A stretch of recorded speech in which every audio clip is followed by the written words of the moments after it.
ठीक सोने मेरे प्यारे बाळको, उम्मीद करूं सु सारे राजी होंगे।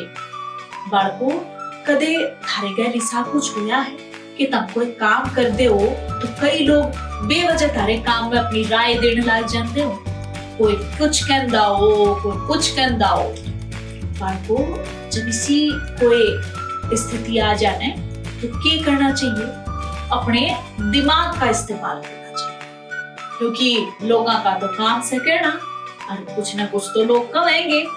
सही गलत का फैसला तो हमने खुद न करना है, हमारी समझ तो होगा। तो चलो यह बात समझाने खातर तुमने कहानी सुनाऊंगी, इसमें ध्यान से सुनियो, मैं बड़ी सी।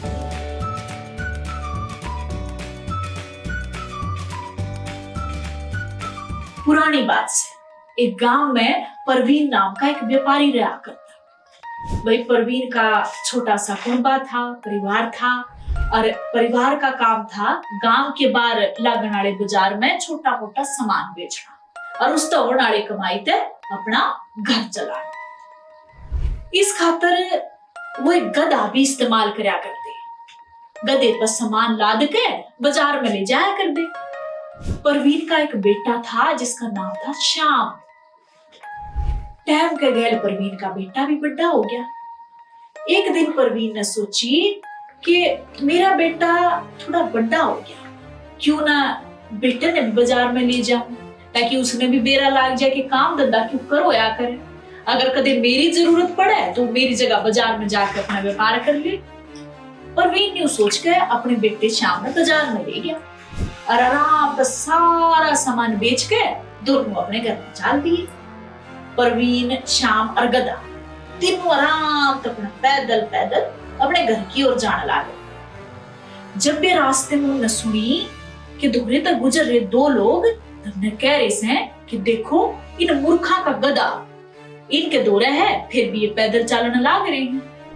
परवीन ने सोची बात तो ठीक से, अगर मेरे दौरे गधा है तो मैं अपने बेटे ने पैदल क्यों चला रहा हूँ और क्यों खुद पैदल चल रहा हूँ। परवीन अपने बेटे के गैर गधे पर चढ़ गया और आगे बढ़ गया। थोड़ा सा आगे पहुंचा था, उन्हें फिर तक कुछ लोग मिल गए। गधे पर जाते हुए देख के कहने लगे, अरे देखो इस गरीब गधे की दुर्गति कर राखी से, दोनों हट्टे कट्टे मुस्टंडे गधे पर बैठ के इसका कचुम्बर काट रहे से। गधा बेचारा मुश्किल से चाल पा रहा था। न्यूज़ सुन के परवीन ने बेहाल, उन्हें लगी कि बात तो यार ठीक से, हम दोनों आगे बोझ दे गधा कदे मर ना जा। उसने सोची कि मैं गधे पर तो उतर जाऊं और बेटे ने बिठाई रखी। परवीन गधे की पीठ से नीचे उतर गया और अपने बेटे ने उन्हें बिठा कर बोलिया कि भाई चल गधे। गधा चल दिया। परवीन भी कुछ कदम आगे चल था कि दूर खेता में एक लुगाई की आवाज आई। उसके काना में आवाज पड़ी। लुगाई कहने लगी, अरे देखो इस छोरे ने कितना बेशरम सही, बेचारा बाप तो पैदल चल रहा से और छोरा गधे की सवारी के मजे लूट रहा से। बढ़िया होता कि वो पैदल चलता और अपने बाप ने गधे पे बिठाता। वही लुगाई की बात परवीन के बेटे श्याम के कान में पड़ेगी। जो करे उसने सुनी, अपना फौरन गधे पर नीचे उतर गया और अपने बाप से बोलिया कि बाबू तू बैठ गधे। भाई बाप बेटा और गधा दोनों अपना आगे की ओर बढ़ गए और गांव के दौर पहुंचे। थोड़े एक दूरी तक गुजरता हुआ आदमी बोलिया, वाह भाई वाह, पहली बार ऐसा स्वार्थी आदमी देखा है जो आप तो मजे तक गधे पे बैठा है और अपने मासूम से बेटे ने पैदल चला रहा से। परवीन ने सुनकर असमंजस में पड़ गया। उसने समझ नहीं आई कि वो क्या करे। परवीन के जब कुछ समझ में नहीं आई तो उसने अपने बेटे के गैल मिलकर गधे को बांस के साथ उल्टा बांध दिया और अपने कंधे पे उठाया। बाप बेटा दोनों गधे ने बांस से बांध के अपने कंधे पे टांग के घर की ओर चल दी। जो करे अपने घर के दौरे पहुंचे तो भाई सारे लोगों की हंसी फूट गई। गांव के एक बूढ़े आदमी ने परवीन तक कही हंसते हुए, क्या बात है परवीन, क्या हो गया? यो गधा को लगड़ा लुल्ला सके, चाल नहीं सकता के? परवीन ने रास्ते में जो कुछ हुई वो सारी बात बता दी गई। बुजुर्ग आदमी ने परवीन की सारी बात सुनी और बोला कि अपने दिमाग का इस्तेमाल कर, दूसरे के कहे अनुसार कुछ नहीं होया करता।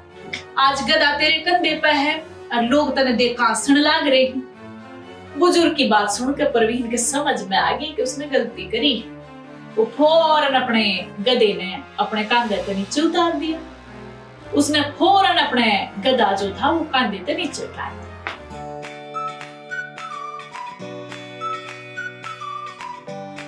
तो बालको किसी लगी तमने यह कहानी हमें सबक देश है कि जो भी काम करेंगे लोग उसने देखकर कुछ ना कुछ तो जरूर बोलेंगे, काम बढ़िया हो या फिर भाई घटिया हो। इसका फैसला अपने दिमाग का इस्तेमाल करके करो। दूसरे की बातों में आके उनके हिसाब फैसले नहीं होया करते। कई बार जब ऐसा लगे कि कोई ठीक सलाह दे रहा है तो उसकी ले भी लो, जिस पर भरोसा लग गए, कोई बड़ा शाना लग गया, कोई मेरे वर्गा लग गया तुमने, तो उसकी राय ले भी लो। और भाई जमाने की राय के साथ तो चला नहीं जाएगा। जो अगर परवीन गैल हो गया, जो लोग अपनी राय देंगे वह फिर हमारे पास आएंगे। तो इस बात का ध्यान रखियो। किसी लगी तमने या कहानी हमने जरूर बताई।